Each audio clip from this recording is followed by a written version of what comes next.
Hello, I'm Darren Magee, and today's topic comes from some questions asking about indifference. Questions include, what does it mean to become indifferent, and does acting with indifference help in recovery from narcissistic relationships?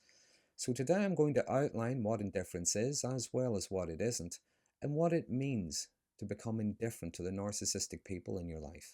But I would like to begin by saying indifference is something I think that needs both balance and context. It's probably not a good idea to be indifferent about your health, your responsibilities, and so on. And if you were indifferent about your job, you just turn up whenever it suits you, chances are you're going to get fired. So being indifferent doesn't necessarily mean you stop caring about anything or anyone. It's not just about floating through life without a care in the world. And I also think whenever people talk about being indifferent to narcissistic people, I think what they mean is they're going grey rock. And this refers to being uninteresting, responding in a measured way, not reacting to criticism and drama, and people not over explaining themselves. They learn to observe, but they don't absorb the narcissistic person's behavior. So, to give an example of showing indifference, I'm going to tell you a story, and it is a true story. But I would like to say I'm not sure of the context, I didn't know these people, I'm not sure of the relationships or the dynamics that were taking place. But I was having lunch one day in a cafe, and just sitting across from me were some people, and one of them was particularly loud. I would even say she sounded obnoxious.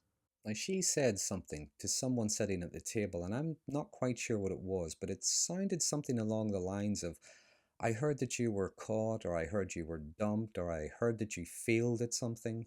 In other words, I heard that you had failed somehow. And his response was, did you?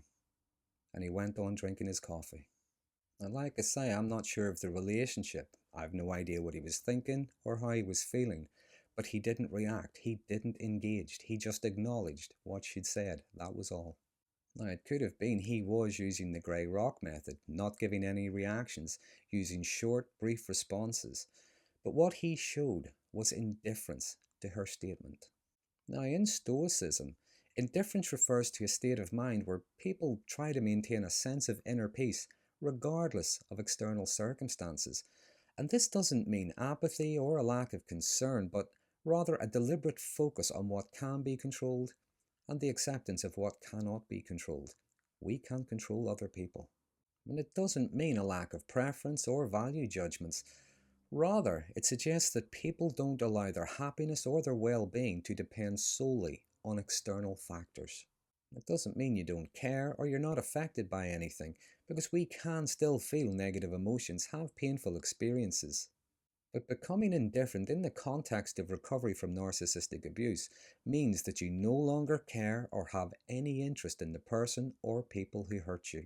You don't care about how they're doing, what they're doing, or even who they're doing it with. You're not bothered when you hear something about them or see something they've posted on social media. You just scroll right past it. They are no longer your concern. You no longer want their acceptance, their validation, but you no longer fear their rejection or criticism either. Narcissistic people often rely on their target's fear of other people's opinions and being ostracized. They show their disapproval by giving silent treatment. They threaten things like, I'll tell other people what you're really like. And character assassination can hurt, in worst case scenarios can have serious consequences. But when people become indifferent to narcissistic people's approval, their self-confidence and faith in themselves begins to increase, becomes stronger.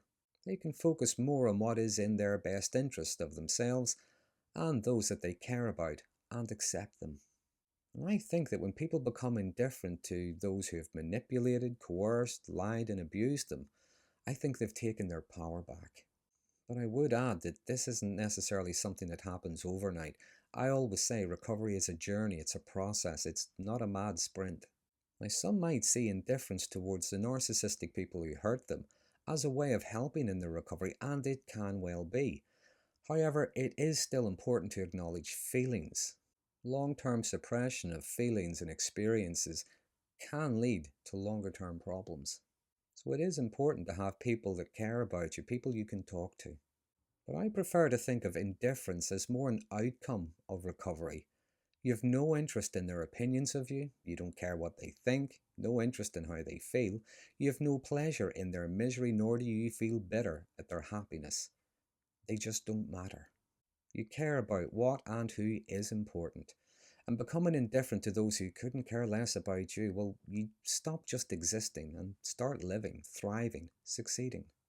And it doesn't mean you don't feel regret or pain or nothing ever bothers you again, but with the right kind of support, time, and focusing a bit more on your own well being, you can become more emotionally resilient, more assertive. It can take some work on yourself and utilizing every bit of support you can get, but I always say seeing a therapist is always a good place to start. Now, something that might help begin the journey is to accept they are what they are. How they treated you was painful, but they would have treated anyone like that. It's who they are. Your recovery is not dependent on them suddenly changing or getting their comeuppance, and you have nothing to prove to them. Remember that. It's easier not to personalize their envy. If they wouldn't acknowledge the impact of the behavior in the relationship, it's highly unlikely they will afterwards. So instead, focus on small, achievable goals in your recovery. Do things for your own pleasure and in your own longer term interest. At some point in the future, you might hear some news about them or even from them, and you just don't give a damn. You go back to doing what you're doing, get on with your life. So that's a brief outline of indifference, but as I said earlier, there is a concept of indifference in Stoicism. And it's important to remember it's not just about wandering through life, taking things as they come and not caring. And in the context of other people, particularly those that there may have been a strong relationship with, even perhaps a family of origin, no matter how they behaved, I think it's important to recognize the difference between caring about and caring for. You're not responsible for what they do, you're not responsible for how they feel. Now, as always, there is a lot I could have mentioned, so please use the comment box if there's anything you'd like to add.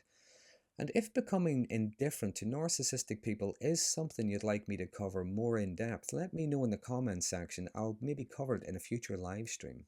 But in the meantime, if you find this to be interesting, please consider subscribing, and until next time, thanks for watching.